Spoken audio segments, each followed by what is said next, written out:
आकांक्षा और नमित शादी के बाद हनीमून के लिए राजस्थान घूमने आए थे।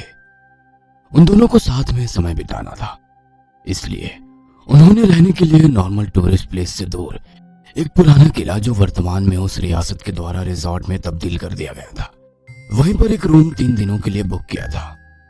दोनों कार से वहां पहुंचे। जैसे ही दोनों उस रिजॉर्ट में पहुंचे, उस महल को देख आकांक्षा को कुछ अजीब सी घबराहट होने लगी। उसके सर पर ढेर सारा पसीना आ गया, प्यास से उसका गला सूख रहा था। वह हैरानी से पूरे रिजॉर्ट को घूरते हुए देख रही थी। उसकी आंखों के आगे पुराने राजमहल और राजभवन का पूरा नजारा आ गया। मुझे ऐसा लग रहा है कि मैं यहाँ पहले भी आ चुकी हूँ। हाँ, ऐसा कैसे हो सकता है? तुम्हारा जन्म ही ऑस्ट्रेलिया में हुआ है और तुम पहली बार इंडिया आई हो, फिर इस जगह पर कैसे आ सकती हो? वो तो मुझे नहीं पता, मगर खैर छोड़ो इन सब बातों को। तुमने हमारे रहने के लिए बहुत ही अच्छी जगह चूज की है। Love you. कहते हुए आकांक्षा नमित के गले लग गई। जैसे ही आकांक्षा नमित के गले लगी, तेज हवा चलने लगी। धूल भरी आंधी में दोनों को कुछ भी नजर नहीं आ रहा था। आकांक्षा के चेहरे पर बाल उड़ रहे थे। जैसे तैसे दोनों रिसेप्शन पर पहुंचे। हवा के कारण आकांक्षा के पूरे बाल बिखर चुके थे।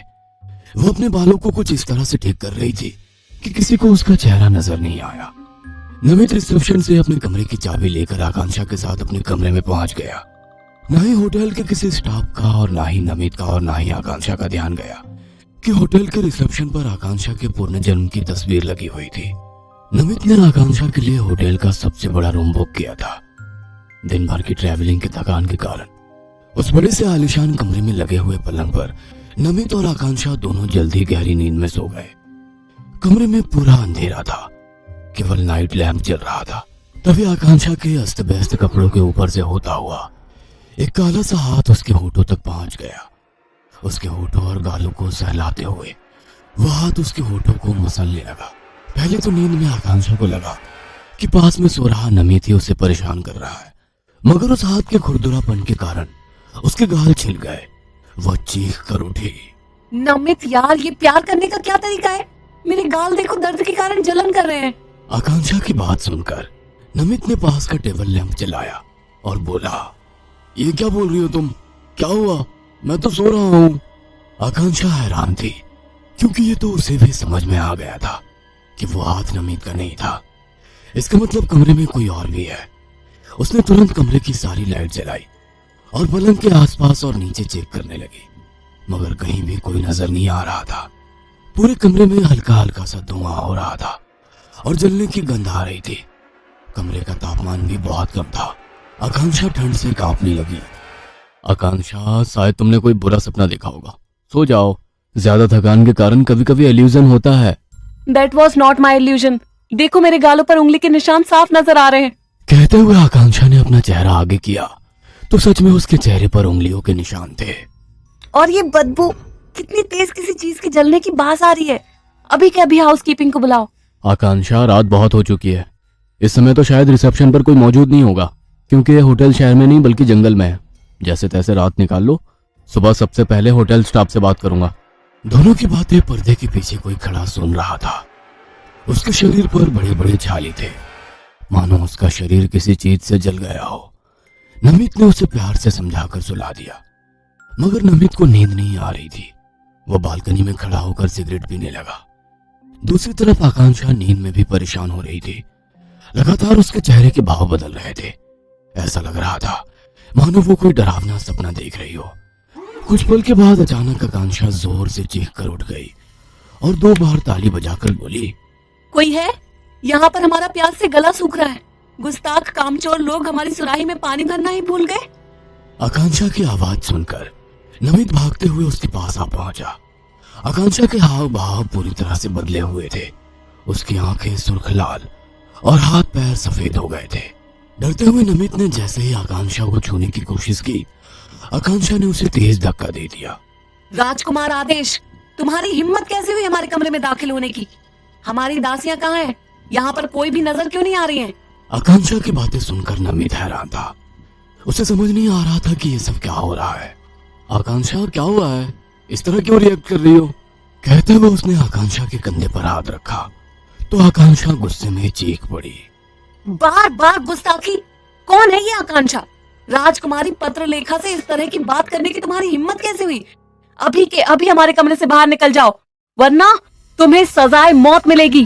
कहते हुए आकांक्षा अपने पलंग पर से खड़ी होकर बाहर निकलने के लिए जाने लगी तो वहीं दरवाजे पर बेहोश हो गई। नमित उसे उठाकर पलंग पर सुला देता है। तभी उसे महसूस होता है कि इस कमरे में उन दोनों के अलावा कोई और भी है। मैं और आकांक्षा तो यहाँ पर एक दूसरे के साथ यादगार समय बिताने के लिए आए थे, मगर जब से यहाँ आया हूँ कुछ न कुछ अजीब हो रहा है। कल ही यहाँ से आकांक्षा को लेकर चला जाऊंगा। अगली सुबह जब आकांक्षा उठी तो वो पहले की तरह नॉर्मल ही थी। उसने हैरानी से नमित की तरफ देखा। वो उठी तब तक नमित ने रिपैकिंग कर ली थी। ये सब क्या है नमित? हम तो यहाँ पर कुछ दिन रुकने वाले थे और तुमने तो अभी से ही पैकिंग कर ली। मुझे यहाँ पर कुछ अच्छा नहीं लग रहा है। हम लोग किसी और रिजॉर्ट में रुकेंगे। कल रात की बात को इतना सीरियस ले रहे हो सकता है मैंने कोई सपना देखा हो। भूल जाओ सारी बात को। ये रिजॉर्ट कितना खूबसूरत है। कहते हुए उसने अपने रूम के खिड़की के कर्टन हटा दिए। सामने स्विमिंग पूल नजर आ रहा था। उसी पूल के पास एक आदमी खड़ा था जिसका शरीर पूरी तरह से जला हुआ था। वो आकांक्षा के कमरे की खिड़की की ओर ही देख रहा था। उसकी भयानक शक्ल देख आकांक्षा की चीख निकल गई। आकांक्षा की चीख सुनकर जैसे ही नमित खिड़की के पास पहुंचा, वहां पर कोई नहीं था। नमित ने आकांक्षा का हाथ पकड़ा और अपना लगेज लेकर उस रूम से बाहर निकलने लगा। जैसे ही आकांक्षा उस रूम से बाहर निकलने लगी, उस कमरे के भीतर तेज हवाएं चलने लगी और दरवाजा अपने आप बंद हो गया। कमरे का तापमान बहुत गिर चुका था। आकांक्षा ठंड से कांप रही थी। तभी उसे अपने सामने वही साया नजर आ रहा था जो कुछ देर पहले खिड़की से नजर आ रहा था। कौन हो तुम? राजकुमारी पत्रलेखा, मैं तुम्हारा अर्जुन हूँ। हमने तो साथ में जीने मरने की कस्में खाई थी, फिर तुम मुझे यहाँ अकेला छोड़कर क्यों चली गई? आज मैं तुम्हें अपने साथ ले जाकर रहूंगा। कौन पत्रलेखा? कौन अर्जुन? तुम्हें कोई गलतफहमी हुई होगी। ये मेरी आकांक्षा है जिसका इतने वर्षों से इंतजार कर रहा था। उसे पहचानने में कैसी गलतफहमी? मेरे लिए ही इसका पुनर्जन्म हुआ है। और राजकुमारी पत्रलेखा, राजकुमार आदेश, पिछले जन्म में तुमने राजकुमारी पत्रलेखा को पाने के लिए मुझे धोखा दिया था, मगर अब तुम हम दोनों के बीच नहीं आ सकते। कहते हुए उस साई ने अपने हाथ आगे बढ़ाते हुए आकांक्षा का हाथ पकड़ लिया। साई का हाथ इतना करीब आने से आकांक्षा जोर से चीखने लगी। छोड़ दो, मुझे जाने दो। इस जन्म में सिर्फ तुम मेरी हो। अर्जुन को याद करो पत्रलेखा, कैसे इस आदेश ने हमें धोखा दिया था। इसने मुझे एक कमरे में बंद कर जिंदा जला दिया था और फिर धोखे से तुमसे शादी की थी। आज नियति को देखो, उसने मुझे अपना बदला लेने का मौका दिया है। कहते हुए उसने आकांक्षा की आंखों पर हाथ रखा तो आकांक्षा को अपना पुराना जन्म याद आ गया था कि कैसे आदेश ने धोखे से अर्जुन को एक कमरे में बंद किया और उसे जला दिया। फिर अर्जुन के कपड़े पहनकर राजकुमारी पत्रलेखा से शादी की। अर्जुन, अर्जुन मैं तुम्हारी थी और तुम्हारी ही रहूंगी। मुझे अपने साथ ले चलो। कहते हुए आकांक्षा ने नमित का हाथ छोड़ दिया और उस साई का हाथ पकड़ लिया। अर्जुन की आत्मा ने अपना हाथ उठाया और अपने हाथों से जैसे ही नमित की ओर इशारा किया, नमित का शरीर जलने लगा। उस साई के साथ आकांक्षा की आत्मा एक हो गई और अर्जुन की भटकती हुई आत्मा को शांति मिल गई।